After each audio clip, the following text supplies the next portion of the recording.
On this episode of the Dudes and Dads podcast, we talk with our good friend Norm Dial about the lessons we've learned from our kids. You're listening to the Dudes and Dads podcast, a show dedicated to helping men be better dudes and dads by building community through meaningful conversation and storytelling. And now, here are your hosts, Joel DeMont and Andy Lehman. Andy? Joel. Hi. We're back. Oh, we are back. We are back. The sun is shining. It's we're recording a little bit earlier in the evening. That is a new thing for us. Normally we record it at 8:30. We're on to like 6 now. Yeah. Which means I'm bringing extra energy, Andy. I'm not bringing the 8 o'clock energy. I'm bringing the 6 o'clock energy. You have half a cup of coffee instead of a full cup. Now, hold on to your seat. Oh, hey everybody. Welcome to the Dudes and Dads podcast. Glad and grateful. That we're here together. Three of us? I'm gladful. Yes, we've got a great we got to introduce our guest here. They'll be coming up in just a minute. But Andy, let's real quick. Anything exciting going on in your life right now that you want to tell us about? I just did a whirlwind tour across the state of Ohio and Pennsylvania for work, and I'm back, and I'm tired. Yeah. You were cramming a lot of work into a little amount of time. What's the latest you had to stay up there on that? 10 o'clock or so. It wasn't terrible. Oh, not terrible. 11:30. You kicked some late nights as far as work is concerned. We did. Usually you're not working that late. No, I don't usually work until 11 o'clock. At our age, we've made it a real habit to not be working that late if possible. Right. Usually I'm sleeping at that time. Yeah, which would be the good call.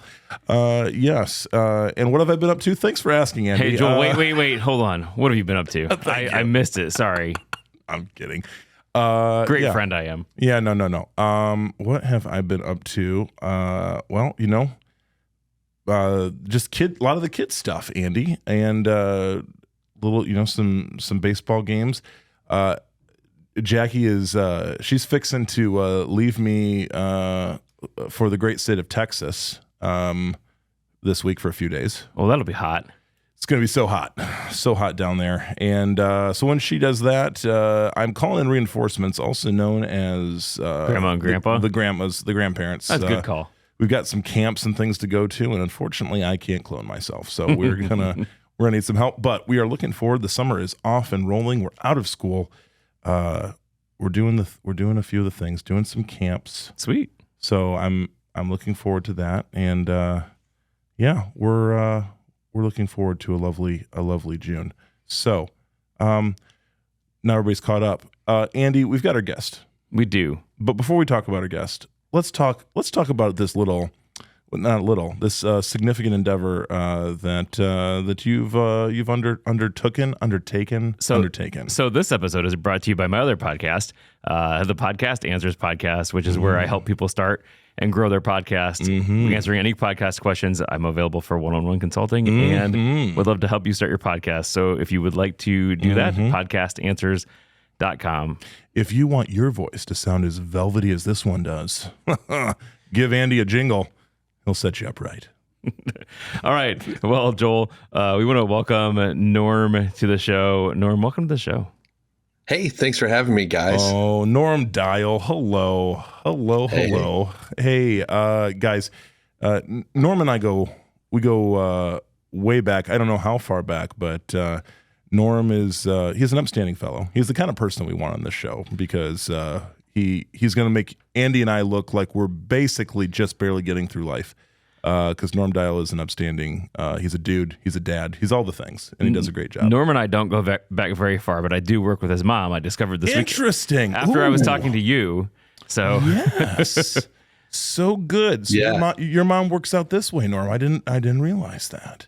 Yeah, she does, and she's good people too. So that would make sense. I mean, it's in the DNA, clearly, obviously. So. Norm, just before the show started, I asked Norm because I had lost track of time. Norm is a pastor. He's also a youth worker, which makes him a super special guy in my book. The gray is setting in, and quite honestly, Norm, I'm surprised it took this long. So congratulations, congratulations on that. So Norm, tell us, as we always like to dive into the dad stats, as we like to say, tell us a little bit about you. About your family, your kiddos, your wife, what you do, and any other special information that might endear our listeners to us, endear our listeners to you even more. All right. Yeah. Well, hey, I grew up in Elkhart actually, and pretty normal life, I guess, middle America, and ended up meeting my wife Tara at youth group, which I guess is why I wanted to be a youth pastor, so I could help kids find their future. And that's not it at all. I do not endorse youth group dating. I need to ask you the question because Jackie and I, my wife now, we started dating in high school. I'm wondering if you ever have the conversations with your youth about like, hey, you're probably not going to find that forever person in high school or in youth group, and then they throw it back at you like, well, you did, and then you say, I always say like, well, I'm the exception that proves the rule, so don't take my advice. I guess I don't know, but does anybody ever give you a hard time? Do you ever have that conversation with the kids? Yeah, we're just mostly hush hush about that. It's like, that's we right. met. That's right. Yeah, that's right. See, we were honest, and that's why we suffered. Norm he's wise and just keeps that on the download. Although it is now out on the podcast, so hopefully none of your kids listen to this. Okay, keep going, Norm. Tell us more. All right. Yeah, so moved to Coons Lake 16 years ago to become the youth pastor here at Coons Lake Missionary Church, and been here ever since. Doing student work still, but worship leading as well, and doing a lot of, I guess, associate pastor kind of duties.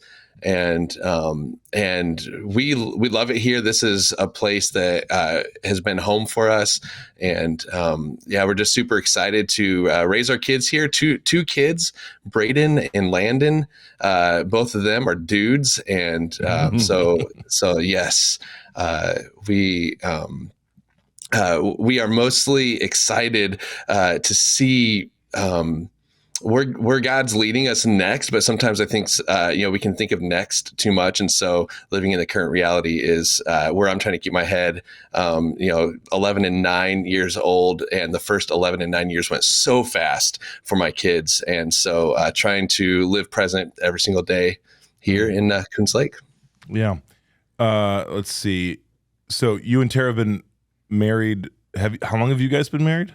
Yeah, 17 years, 2006. So you started, as one does, starting in vocational ministry and marriage together at the same time. Yeah. I mean, wow! Yeah. Look at you shine. That's great. Yeah, it hasn't been trying in the least ever. Absolutely not. Zero. Yeah. Yeah.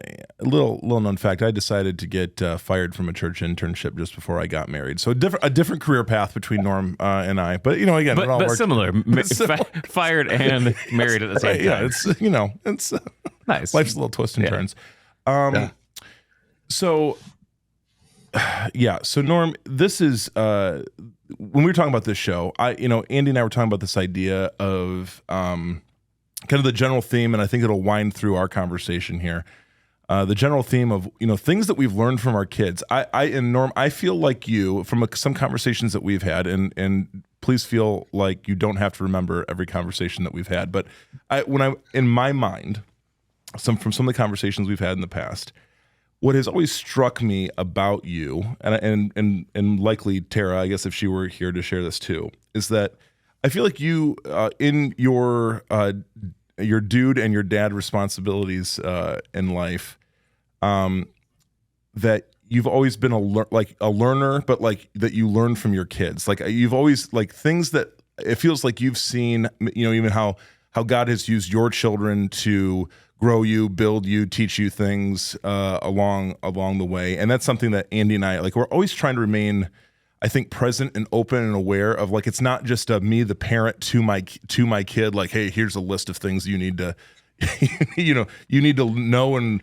learn and all of this, but right. But rather something that they're teaching us to. Yeah, that they're like actually like our kids are shaping us to a certain degree, and not in a, I don't, and I think that can be entirely healthy. It's not that I'm asking Aaron at night like for life advice often, my oldest son. But so that's kind of where our general theme is like having a conversation around the learnings, the things that you've been learning on this dude and dad journey of yours. So I guess first, I did some big swing questions here, Andy, as you saw on the show notes here, because it's like, not every guest is ready for the deep philosophical deep dive right away. But like, I didn't hold back with Norm, because it's just, I knew he was here for the time. So, one of the first questions that came to my mind is that when you think about your journey as a dude, what kind of life did you hope for? So this is the early days, the 20s, college days, all of that. Like, hopes, dreams, goals. What did you like? Where did you start off in that time of that kind of that formational time of life when you were thinking about the future?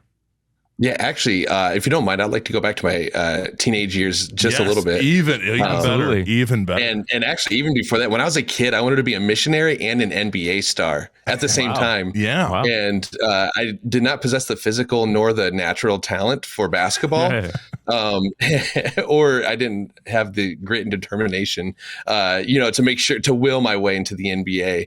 So I was stuck, I guess, with the missionary work. And honestly, I didn't know what that meant. When I got in high school, I wanted to own a car dealership with my dad. He was a car salesman, and the guys that owned the dealership that he worked at, they were wealthy. They owned part of an island in the Caribbean. They had everything you could want, as far as possession goes.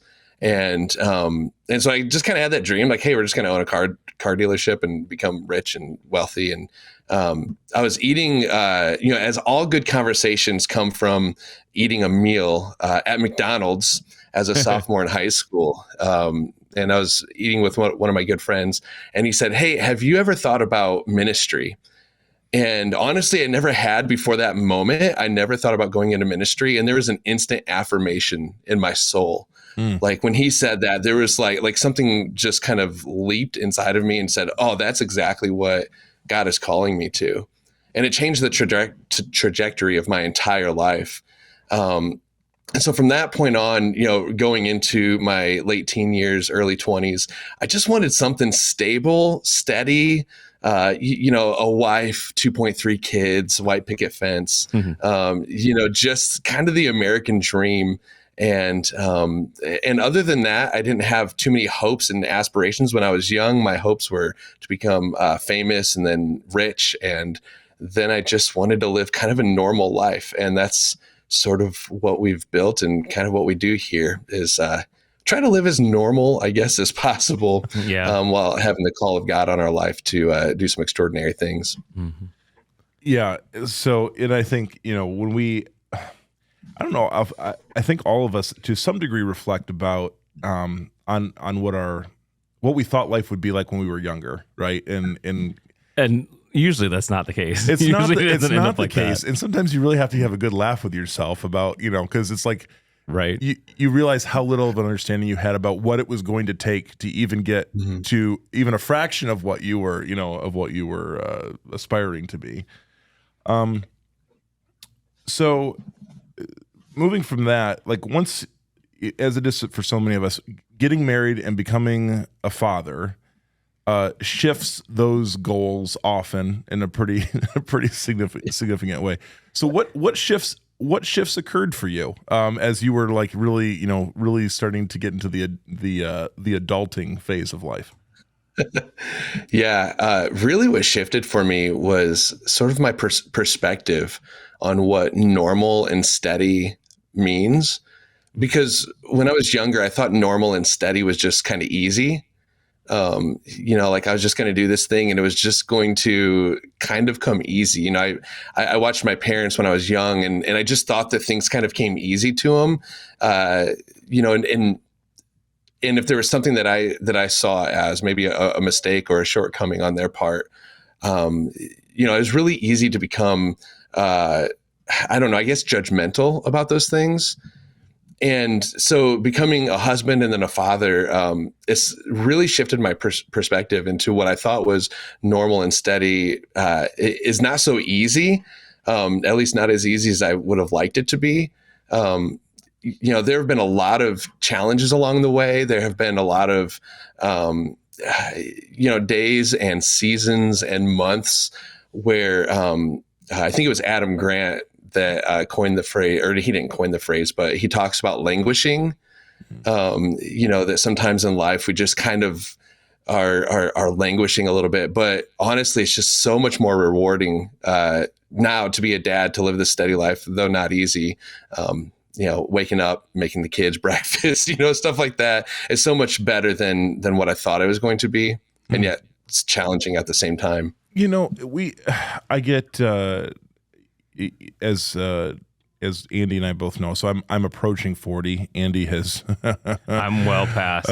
He's past that mark. But we talk about the quarter life crisis thing, Norm, midlife crisis thing. And oftentimes there's probably that languishing component to it. And it's often depicted as kind of a boredom that sets in with normalcy, with the routine. Like you just kind of wake up one day and you're like, where am I? Yeah, where am I at? What am I doing? What is my life? Yeah. What is my life amounted to? And I'm part of that. If I could say maybe in the negative term, there could be a contentment issue there. When you think about life right now, and we're gonna, with the next couple of questions that I ask about your kids specifically, I think this can tie in. What has contentment looked like? Like how do you feel? Like how do you feel like you have fostered that within life, within your marriage, within going from the aspirations of NBA missionary, sales dealer, car dealer, megastar. What would you identify there for you personally? I went through a season a couple years ago when I was really searching for contentment, and I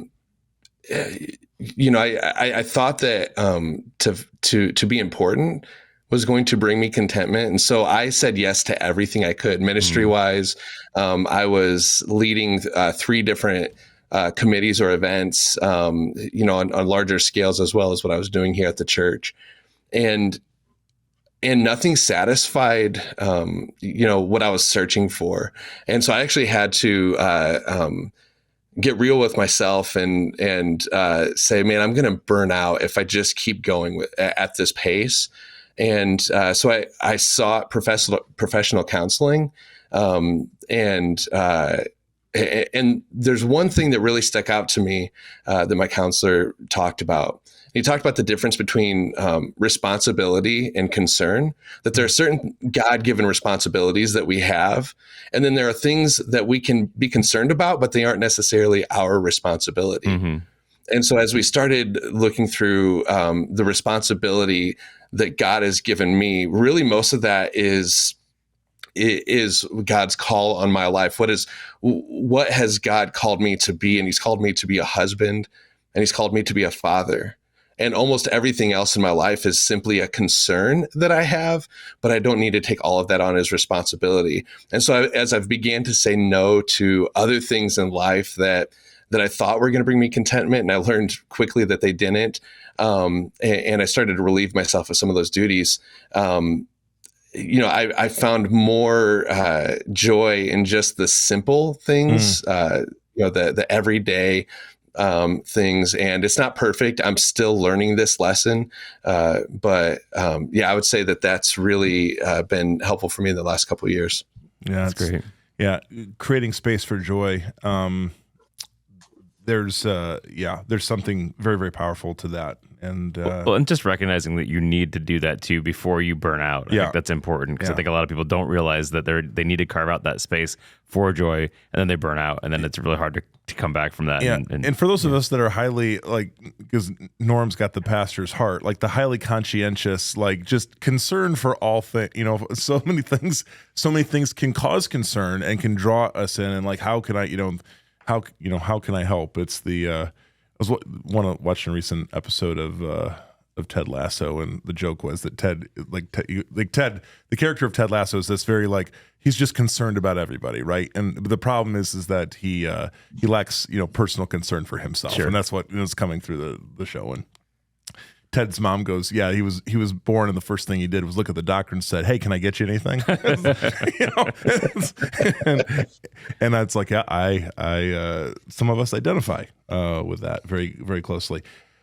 Norm, this is the good stuff here too, because obviously you've talked about your family, and we've kind of introduced them, but I would love it if you could tell us about your boys. Yeah.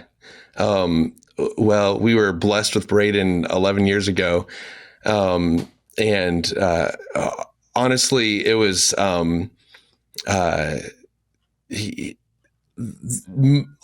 so much joy has come out of being a father, but then also there's been a lot of pain associated with fatherhood, and so a lot of it was around Braden. When he was 1, we found out that he has cerebral palsy, and I totally didn't expect it. We were getting sort of a scan done on his brain because he was having trouble with his eyes, just tracking things. And so they wanted to make sure there was no tumor or anything on his brain pushing against an optical nerve. And what they found was that he had a stroke in utero at some point, probably within the last week of pregnancy. And so there's been so many questions and so much need that he has that comes with his disability. It really affects his gross motor skills the most. I mean, there's a developmental delay with everything, but just the most basic things in life, getting dressed in the morning, going to the bathroom, even some like feeding, eating routines and stuff like that, we have to help him with. And he's very frustrated with his condition, and he'll ask questions sometimes about it. He is wheelchair bound, and so and that frustration comes out often because he just doesn't know what to do with his body and his mind, and it's just not working. But I've learned through Braden how to persevere when things are difficult, because he has no other option. I mean, he just has to push through it.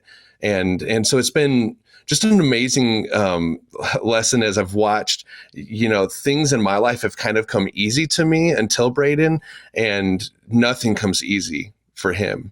On another note, because he is wheelchair bound, it means that he requires more assistance with, mobility kind of things. And so we're in the process of getting a van converted. And so we had to buy a new van. The conversion itself is more money than we thought than we would spend on a vehicle for our family, and getting our detached garage kind of converted so that he can have indoor access to transfer from the van into the home. And so we had a lot of needs come up, and we're not the type to, ask for anything, but our church learned of our needs, our deacons learned of our needs, and they just put a note out that said, hey, if you guys would be willing to help. And, so sort of a side thing that I've learned through Braden, really through his condition, is that there are so many people that if they understand, if they know of a need and there's a clear call for something that can be done, people are just so generous. And I am just floored and brought to tears often of how generous, notes, prayers, financial assistance. I mean, it's just amazing to me how much people are willing to meet our needs, when honestly on our great pastor's salary, we wouldn't be able to do it on our own. And so we're thankful and blessed by our community, and all that's through Braden. And so we see the blessing in that. So obviously, here it is that you have Braden, and for some families, I mean, it would seem like, man, the responsibility and the task of raising a child with that disability would be like, hey, that's going to max us out. But then you had another son, and so it's like, hey, two's a party. So what has it? Well, I mean, first tell us about Landon. I'd love to know what he's into and what he likes. And I should say, if you get to know Norm, or if you friend him on Facebook, you're going to see a lot of pictures of the boys, and you're going to see that they look like pretty doggone adorable children, but pretty happy kids too. What has Landon's story been like, and what is it like too? And I think for many of our we have listeners on here that have children with disabilities, and what the family dynamic looks like out of that too, as far as siblings and all of that. I'd love just to hear kind of what that has looked like for you guys. Yeah, Landon, early on, we thought Landon was more like Tara, and he does possess a lot of Tara's qualities and traits. But what we've discovered is that he picked up all of my bad habits and my bad tendencies. For instance, I'm perfectly comfortable living in a minor chaos disaster kind of situation. I don't see messes the way that my wife sees them. She can spot a mess, and Landon, like a tornado could hit his room and he wouldn't even notice. But he likes all the things that boys like. He likes gaming. We started a YouTube channel together. Yes. And we dropped it for a little bit as some responsibilities were picking up in our lives. But he just got Zelda Tears of the Kingdom. And nice. So we just recorded our first 2 episodes, and we're going to be putting those out soon. And yeah, he's just a bundle of joy and energy and brains, and and we'll definitely be sharing the link to that in our show notes, because you guys should check that out. I feel like I would do something. Maybe I would try to do something like that, but like I just know that my kids could severely school me in any game whatsoever. Same here. Like I'm just so far behind anything that they would. Joel, it means you're old. That's what it means. You're right. Yeah. That's right. That's right. So what has it been like? Because I think this is an interesting dynamic where the younger brother is.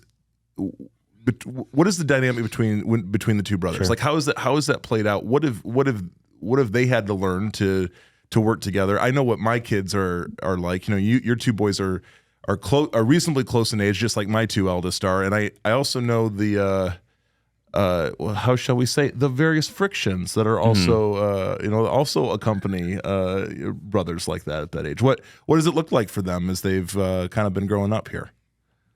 Yeah, they still fight like any other brother would. They like to annoy one another, pick on one another. But there is just such a great joy in watching, especially Landon, being a younger brother. Usually it's the older brother that is kind of watching out for the younger brother. But there are times when Landon is at his best that he really does kind of watch out for Braden and looks out for his needs. And, but one of the most difficult things that I'll speak for myself, is, Landon is a kid with needs like any other normal kid. Needs for a relationship with his parents, needs for care and for time spent with. And he's a super independent kid. He's really smart. He can do it all on his own. And so one night I was putting Landon to bed, and we were going through a particularly tough season with Braden. And a lot of our energy and time was going into Braden and his needs. And I just started a conversation with Landon about what it felt like, that we had to spend so much time with Braden. And there is some sadness there. There is some,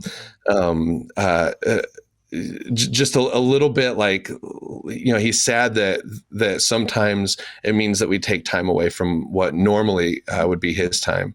And so that's something that we've been trying to be really intentional about, is having time for both of our boys. And, man, it's not easy just because of the obvious and physical needs that Braden has. Yet it's something that we're trying to be really cognizant of. Yeah. So obviously, you and Tara, something like this could definitely drive a wedge between people. When the kids with special needs. What have you guys learned about each other, your relationship with each other, and how you guys parent? Yeah, can be so easy to lose one another. I think just in parenting in general, Sure. just take out the special needs. I think it can be really easy to be hyper focused on your kids that you kind of lose one another. And I hear that story so many times, and we've experienced that in seasons where we're just hyper focused on what we're doing. When I was in college, I had a marriage and family class, and one of the things that the professor taught in that class was, one of the best things that you can do for your kids is to have a really good relationship with your spouse, and so it's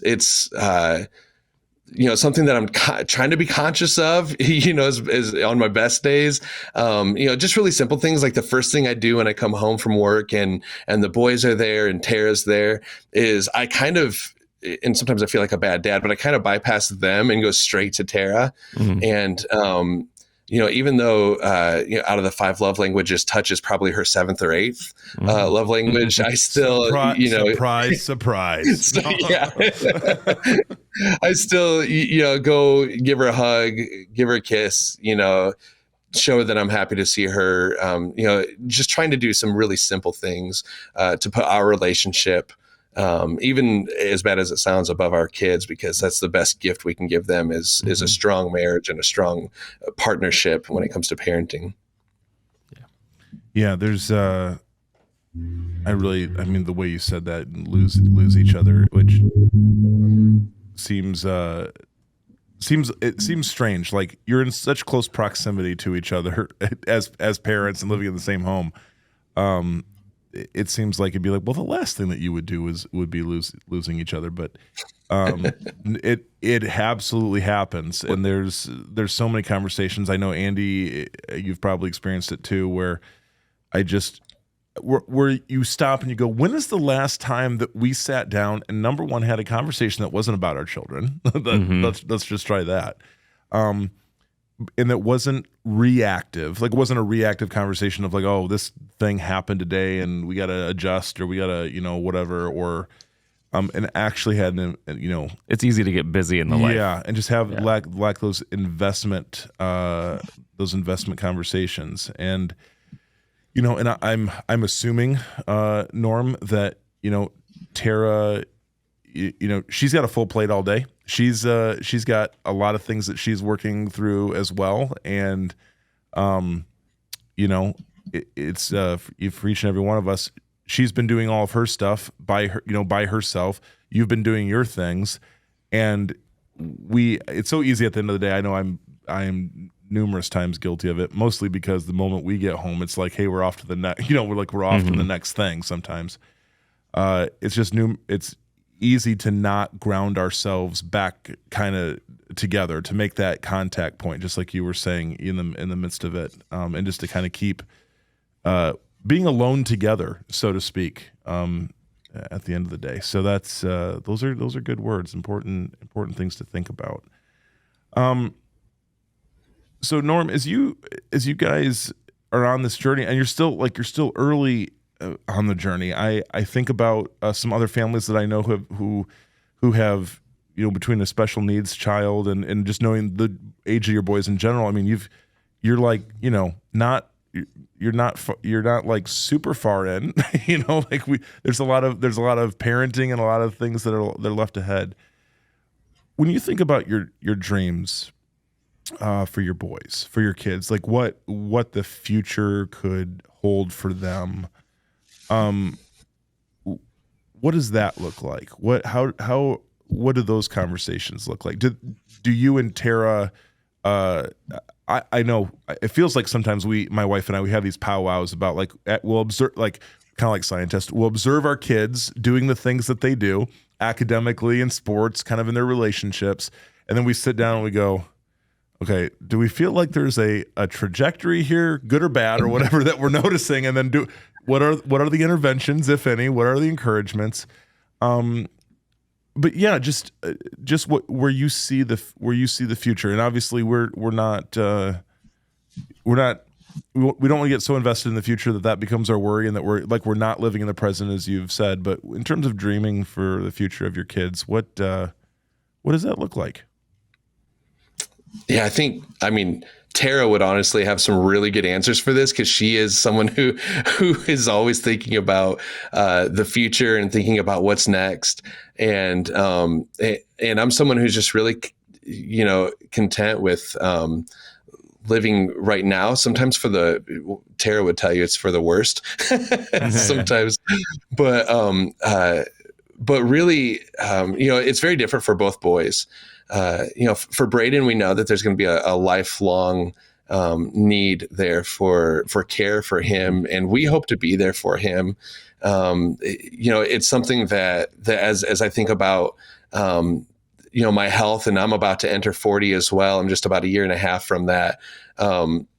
And I'm not content with where I am health wise. And it's like, I've got to do some different things, because I want to be healthy as I take care of him. I want to be healthy into, well into my advanced stages of life as I consider how to take care of him. And for Landon, the sky is the limit for this kid. I mean, he is so bright. He was doing division in first grade. I taught him one time the concept of division, and he was just doing it. He's got like an engineering mindset. And so someday I hope he's taking care of us, honestly. Yeah. No pressure, son, but seriously, get that together. Exactly. So no, honestly, I just want to see him, begin to dream as well for himself, and begin to realize some of his own goals, and learn how to make those goals. And so, yeah, whatever we can do to be there in the process, that's. Yeah. Norm, and I even wonder, like, for Braden, like, is there goal setting there for you guys? I mean, what does that look like? Because that's obviously a very different process, but at the same time, I would imagine that there are milestones that you're looking to make, and there's some goals and maybe various categories. I'm curious to hear from you and just how that works for you guys. Yeah. Oh man, it's such a hard thing because when he first got his diagnosis, we didn't know what that meant. He was one. He was just starting to learn how to like sit up at that point. He was, and he could walk for a while before he was wheelchair bound, and now he can't even really take one step forward. And so, if we look at the physical, his physical body, there's so many things that feel like not progress, the opposite of progress, like there's regression there. And yet most of our goals around Braden are about surrounding him with people who love him, who he genuinely feels like care for him. So we do have goals. He has an IEP at school. He does physical therapy, occupational therapy. And so we do set goals for what he can do physically, what his mind is doing. But really the goals, and I think it's probably good for both of our boys to have this goal, is that they would feel something from us, feel something from growing up. Often the memories that we have, that we create, aren't so much, the physical things that you do, but how you felt during those things. And so for both of our boys, we just want them to go into adulthood feeling like they were cared for, like we did everything we could. One of my hopes, one of my goals is that they wouldn't have to spend too much money in therapy, in their 20s and 30s, from Amen. The mistakes that we made. Yeah. Amen. Really one of our greatest goals of parenting, and I learned this from another pastor, is that when our boys are grown, that they would desire to be near one another, that they would desire to come back together with one another, that they would have that sort of relationship with each other and with us. And there's a lot of work to do there. But honestly, that's the biggest goal that we have for them, is that they love one another and love us in a way that they desire to be together. It's not a chore to get together. That's beautiful. Yeah. There's just a really important, I love what you said about a goal for surrounding your kids with a community. I think that's would all say yes and amen to that, but like really thinking about the intention, the intention of Right. that. We have felt so fortunate and blessed in our lives because we've had, Andy and Julie, and we've had, 2 other couples, Brian and Kim and Matt and Courtney. There's the 4 of us, 4 couples that for the past 16 years have really raised our kids together, have had, lots of time together. oh my gosh, lots of times, the major, like significant loss, significant grief, significant ups and downs.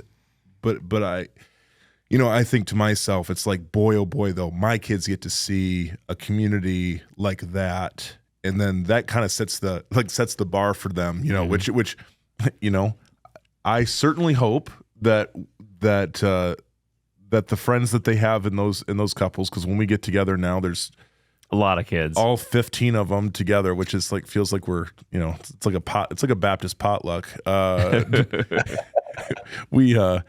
But just as you said, Norm, like my hope would be that that community, that they would know that they are loved, that they are, and actually for us to be actually somewhat strategic, really about surrounding them with that resource. Andrew, that was just beautifully said. That's just it's a simple yet very profound thing, I think. Yeah. Cool. Well, Andy, are we to the because Norm answered everything so beautifully, and it's just been like this very like intense reflective thing. We also now have to do the fun stuff. Oh yeah. Now it's time for Dudes and Dads Pop Quiz. Thank you, Aaron James. All right. So the pop quiz is anytime we just ask our guests random questions that have nothing to do with the topic, and they can't prepare for it. Normally when we do this topics, Joel, we give them a little bit of rundown what we're going to do, like on the topic wise. We don't do that for the pop quiz. Absolutely pop quiz, we not. just give them a random question. That's correct. With that, I will go ahead and ask you, what is your favorite gadget? Oh, my favorite gadget.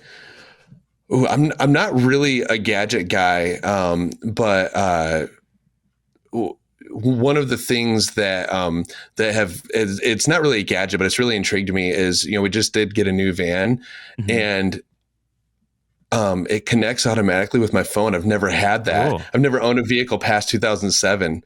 And as soon as I get in and I push my profile, like it's all there. It's beautiful, isn't it? Oh gosh. Yeah, it's such a wonder. And it starts to play whatever I was listening to on Spotify last, and it's just a great thing. Which was definitely the Dudes and Dads podcast. Well job. done. Yes. Okay, here now. This is a risk because in case Tara ends up listening to this episode, this could go either way. In a zombie apocalypse, Norm, who dies first, you or Tara? Oh, me, 100%. That's not even a question. Okay, so why do you think she has the upper hand on this? I don't know if you guys are Enneagram type people. Oh yeah. No, we're deep. Yes, deep. So I'm an Enneagram 9. She's an Enneagram 1. Yeah. So she's absolutely gonna win. I get it. She's got all the exits marked even before like I even know where we're at. She's got a plan. She's got a plan for every possible scenario that could go wrong. She's probably got one for the zombie apocalypse. Okay, we're looking forward. Well, when you get home tonight, you need to ask her. Yeah, we want to see got a plan. What's Tara's zombie apocalypse plan? All right. So I see behind you that there's a bookshelf. What book belongs on everybody's bookshelf? Oh, there we go. Oh my goodness, what book belongs in everybody's book? You're not allowed to say the Bible. We'll just take I'm that. not allowed to say the Bible. Oh, that's a good one though. It is, but it's obvious. So okay, here, can we do confession time for a second? Yep, absolutely. That's what we're here for. I'm not much of a reader outside of like ministry books. And so it's hard to say a book that should be on everybody's bookshelf because I haven't read that many books outside of ministry books. And every single one I've tried to start, I have not finished basically.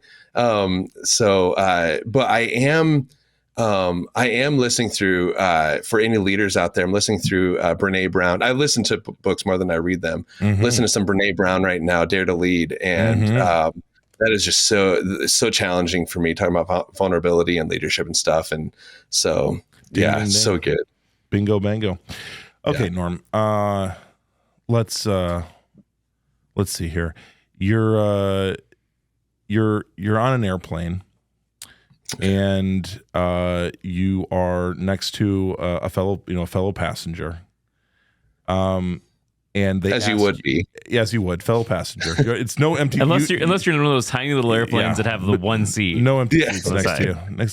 The person next to you, and the person asks you, "What do you do for a living?" In as succinct way as possible, badly explain your job to us. Badly explain my I like job. that one, Joel. Oh, that's hard. Badly explain my job. I perform stand-up weekly. Yep. Religious. I perform bad religious stand-up on a weekly basis, and one could argue don't get directly paid for that. That's like it's the stand-up part is it's like that's for free. That's a freebie, right? Yeah, depending. absolutely. Yeah. Gotcha. Yeah. Okay. All right, Norm. If you had to teach a class on one thing, what would you teach? Oh man. See, one would have to feel like they were actually an expert in something to desire to teach one thing. Okay, so make up something that you would teach. Okay, make up something I would teach. Honestly, I would love to teach history. Okay. I love the idea of history. I'm not a history buff, but every time I hear or learn of history, I love it. So like high school history would be like, yeah, I think that'd be fun. Okay. Joel, your last question. My last question. Thank you so much. Norm, please tell us about your most embarrassing youth group experience. Oh.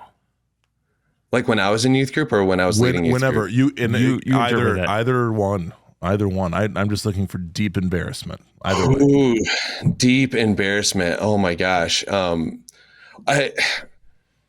so this wasn't terribly embarrassing, but it could have gotten me into a lot of trouble. Even better. Yes. Okay.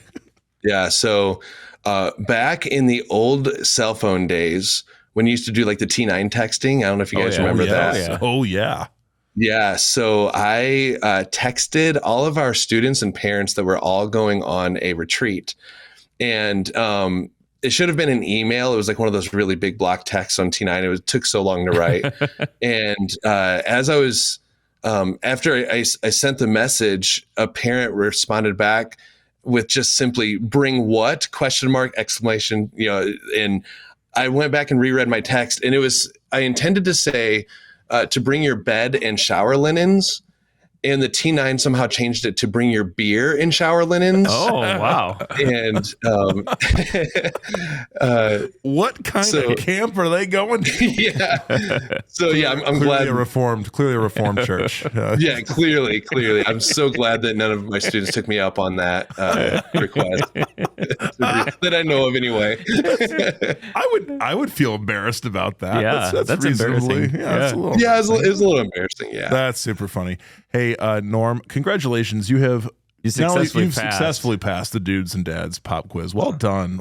Thank you. If we had an award, we'd give it to you, but we don't. This is a low budget operation. So, there it is. Okay, that is reward enough. Thank you. Right, the claps from all of our studio audience. The claps. That's I think that's our new AI function. The claps right there. Cutting edge. Oh gosh, Norm, thanks for coming on. Thanks for hanging out with us. Thanks for sharing. Just at a personal level, Norm, I'm just so grateful for the ministry that you're doing. I'm grateful for the investment that you've made, not only in my life, but in the lives of other people. You're even though you and I are a distance away and we don't see each other nearly as much as I would like to, I'm just super grateful for you. So I just want to let you know and say that in front of the bajillion people that are listening right now. and make sure we say also, Tara, thanks for giving Norm some time. That's nice. Let us hang out. Yes. Yeah, it's always good. Appreciate it. Well, hey, everybody. As always, you can head over to dudesanddadspodcast.com for all the show notes. We're going to make Norm embarrassingly easy to find over there with the social medias and all of that. So, hey, feel free to check it out and any of our other episodes. And if you have feedback, you can email feedback at dudesanddadspodcast or 574-213-8702 is our voicemail number. The voicemail. We love hearing you guys. We do. So. Leave us an audio message. Guys, it's been another great time spending this little segment of your day with you, with us. Thanks for hanging out. We wish you all the best. And until next time, we wish you grace and peace.